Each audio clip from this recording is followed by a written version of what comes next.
कि किस तरीके से संदेश खाली में महिलाएं एकजुट होकर के प्रदर्शन करती रहती है, लेकिन विपक्ष का कोई नेता नहीं जाता। तो ये कहना क्या गलत है कि सियासत के लिए ये सारा कुछ खेल किया जा रहा है, जबकि प्रशासन तो आपसे आग्रह कर रहा है कि अभी मत आइए, बाद में आइए। देखिए, ये बिल्कुल सही है। ये सिर्फ वोट बैंक की राजनीति है और संभल आपको मालूम है कि अल्पसंख्यक समुदाय, मुस्लिम समुदाय सबसे ज्यादा है और कहा यह जाता है कि कांग्रेस के कोर वोटर्स होते हैं ये तमाम लोग। ऐसे में राहुल गांधी चाहते हैं कि सियासत में अपनी रोटियां जरूर सेके। नेता विपक्ष है वो और उनका आना कहीं ना कहीं पूरे कांग्रेस को कहीं ना कहीं एक बार वहां लाकर खड़ा कर देगा। राहुल गांधी जानते हैं जाएंगे वहां तो जाहिर तौर पर कांग्रेस के तमाम जो लीडर्स हैं उनको भी जाना पड़ेगा, आसपास के जो लोग हैं वो भी पहुंचेंगे। अकेले राहुल गांधी नहीं आएंगे, ये तय। उनका लाव लश्कर आएगा पूरा और ये सब कुछ सिर्फ और सिर्फ वोट बैंक के लिए हो रहा है। अभी हाल ही में जो विधानसभा के उपचुनाव हुए थे उसमें आपने देखा कि कैसे इनको करारी शिकस्त मिली थी। उसके बाद ये कोशिश होती है कि कैसे पोलराइजेशन किया जाए, वोटों का ध्रुवीकरण किया जाए और यही कोशिश राहुल गांधी भी कर रहे हैं, कांग्रेस के नेता तमाम कर रहे हैं, समाजवादी पार्टी के नेता कर रहे हैं और आज भी यही कोशिश करने की तैयारी राहुल गांधी की, लेकिन होगा नहीं ऐसा पूरी तैयारी के साथ पुलिस प्रशासन का कहना है। पर अनूप, ये कैसी वोट बैंक की राजनीति है? क्योंकि आप देखिए, आप वोट बैंक की राजनीति इस कदर कर रहे हैं कि संभल में माहौल अब धीरे धीरे सामान्य हो रहा है, लेकिन आप अपनी पॉलिटिक्स के लिए बार बार संभल को अशांत करना चाहते हैं। तो दूसरी तरफ संसद की बात कर लीजिए, वहां पर भी विपक्षी नेताओं की वजह से संसद नहीं चल पाती है। जहां पर मुद्दे होते हैं उन मुद्दों पर नहीं जाया जाता, यानी कि चॉइस ऑफ टॉपिक्स भी जो है वो विपक्ष के साथ देखा जा रहा है। देखिए, विपक्ष का हर मुद्दा राजनीति से जुड़ा है। आप सदन की बात कर रहे हैं, सदन में आपने देखा 4 दिनों में 5 दिनों में 10-10 मिनट काम हो रहे हैं, करोड़ों रुपए वहां जाए हो रहे हैं आम इंसान के, लेकिन वहां विपक्ष ये नहीं कहता है कि सरकार के साथ बैठकर बातचीत होगी, जो चर्चा होगी देश की समस्याओं, मुद्दों, आम लोगों की समस्याओं पर बात होगी, कानून बनाने पर बात होगी, लेकिन वहां राजनीति करने से बात नहीं आता। ठीक वैसा ही संभल में भी हो रहा है। संभल में पता है इन लोगों को कि जो स्थिति है यहाँ पर, जो मुस्लिम वोट बैंक हैं उनकी संख्या सबसे ज्यादा है, तो ये उनको अपने पाले में करने की कोशिश है और ये सियासत करने की पूरी तैयारी है। कांग्रेस का एक धड़ा जो है पूरी तरह से वहां राहुल गांधी के फेवर में है, राहुल गांधी के लिए बयानबाजी भी कर रहा है। लगातार ये कहा जा रहा है कि राहुल गांधी को प्रशासन वहां जाने से रोकना चाहती है, सरकार को छिपाना चाहती है। अगर ऐसा नहीं है तो राहुल गांधी को वहां जाने देना चाहिए। लेकिन मोनिका, अभी जो हालात संभल के हैं, अभी जिंदगी पटरी पर लौट रही है, धीरे धीरे ही सही लेकिन लौटनी शुरू हुई है और ऐसे में एक भी चिंगारी खतरनाक साबित हो सकती है। इसीलिए प्रशासन चाहता है कि नेता ये कहते हैं कि हम साथ साथ हैं, उत्तर प्रदेश में किस तरीके से अलग नजर आते हैं वो भी देखने को मिलता है। समाजवादी पार्टी चाहती है संसद चले, चर्चा हो, लेकिन राहुल गांधी ऐसा नहीं चाहते हो। यही वजह थी कि कल वो संसद के बाहर इस तरीके से प्रदर्शन करते हुए नजर आए थे। बहुत शुक्रिया अनूप आपका तमाम जानकारी के लिए। लेकिन इस संभल हिंसा में जो कनेक्शन सामने आ रहे हैं वो और भी चौंकाने वाले हैं। कल संसद में खड़े होकर के अखिलेश यादव ने कुछ आरोप लगाए पुलिस कर्मियों पर और कहा कि उनके पास 2 तमंचे होते हैं और समाजवादी पार्टी का हर नेता यही आरोप लगा रहा है, लेकिन जो सच है वो इससे अलग है। बिल्कुल सच इससे परे है, लेकिन जो कनेक्शन निकल कर सामने आया वो किस तरीके से पाकिस्तान से जुड़ा हुआ है और ये पाकिस्तान कनेक्शन संभल को लेकर क्या कुछ कहता है, इस रिपोर्ट के जरिए समझिए।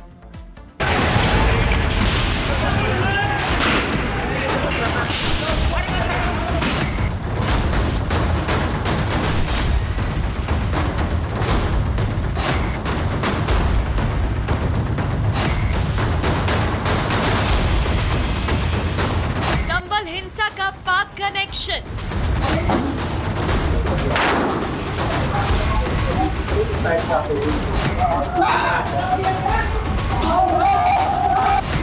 एसआईटी जांच में 9 mm का खोखा मिला।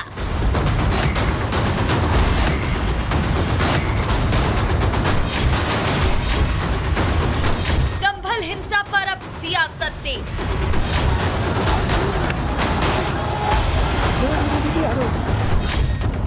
संभल हिंसा को लेकर संसद में हंगामा हो रहा है। हिंसा को लेकर विपक्ष मुद्दा बनाना चाहता है, लेकिन संभल में जब से पाकिस्तान ऑर्डिनेंस फैक्ट्री का कारतूस मिला है, विपक्ष की जुबान पर ताला लग गया है। इस मुद्दे पर कोई कुछ भी बोलने को तैयार नहीं है। ऐसे में हकीकत क्या है वो संभल के अधिकारी बयां कर रहे हैं।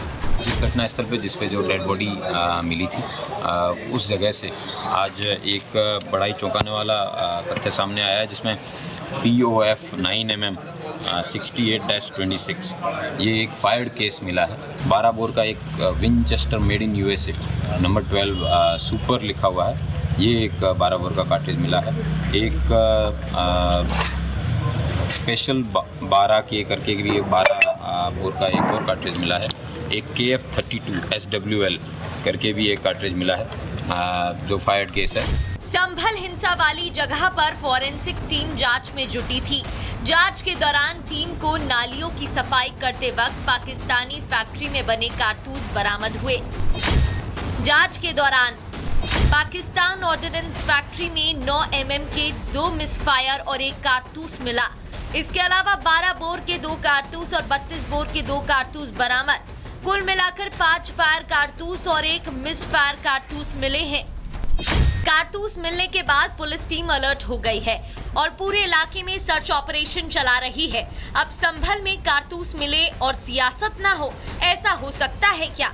संभल में कारतूस मिलना जैसे बीजेपी को विपक्ष पर हमले का मौका मिल गया हो और फिर बीजेपी ने विपक्ष पर देशद्रोहियों का साथ देने का आरोप लगाया। संभल में फॉरेंसिक टीम को कुछ कारतूस ऐसे मिले हैं जो पाकिस्तानी आर्मी द्वारा मेड है, यानी भारत के भीतर गृह युद्ध छेड़ने के लिए, जंग छेड़ने के लिए साजो सामान तक कुछ लोगों ने तैयार करके रखा है और इनके लिए कैसे वकालत करने का काम आज विपक्ष के तमाम नेता कर रहे हैं।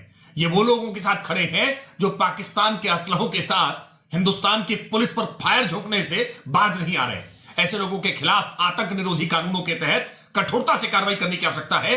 ये देशद्रोही लोग हैं, इनके प्रति किसी प्रकार की उदारता नहीं हो सकती। आरोप प्रत्यारोप सियासत में चलती रहती है, लेकिन संभल हिंसा की हकीकत क्या है ये जांच टीम ही बता सकती है, क्योंकि सियासतदान अपने अपने वोट बैंक के हिसाब से नैरेटिव सेट करती है। ऐसे में लोगों को किसी के बहकावे में आना नहीं चाहिए, ना ही कोई अफवाह पर भरोसा करना चाहिए। Bureau report, Republic Bharat. और चलिए बात अब महाराष्ट्र की करते हैं, क्योंकि महाराष्ट्र में हो सकता है कि आज महाराष्ट्र का मुख्यमंत्री कौन होगा इसका पता लग जाए, क्योंकि ऑब्जर्वर्स महाराष्ट्र पहुंच चुके हैं, मुंबई पहुंच चुके हैं। निर्मला सीतारमण वित्त मंत्री मुंबई पहुंच चुकी हैं और ऐसे में आज विधायक दल की जब मीटिंग होगी तो उसमें नाम का ऐलान उसके बाद मीनाक्षी उम्मीद है कि हो सकता है।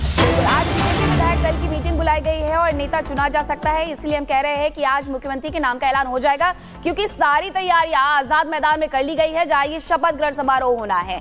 महाराष्ट्र से जुड़ी हुई ये बड़ी जानकारी आपको दे रहे हैं, जहां निर्मला सीतारमण मुंबई पहुंच चुकी है। बीजेपी की ओर से पर्यवेक्षक नियुक्त की गई है। महाराष्ट्र में सीएम के नाम का ऐलान आज संभव है। बीजेपी विधायकों की आज क्योंकि बैठक होनी है और ऐसे में माना यह जा रहा है कि बीजेपी विधायक दल का नेता आज ही चुन लिया जाएगा और आज ही महायुति की बैठक भी होनी है। तो आज पूरे ये कयास है कि कहीं ना कहीं निकल करके नाम सामने आ जाएगा कि महाराष्ट्र का किंग कौन, महाराष्ट्र का मुख्यमंत्री कौन। एक लंबे समय से मीटिंग का दौर चल रहा है, मंथन का दौर चल रहा है, लेकिन आखिरकार महाराष्ट्र की कमान किसे मिलती है इस पर सभी की नजर रहने वाली है। तस्वीरें आपको दिखा रहे हैं।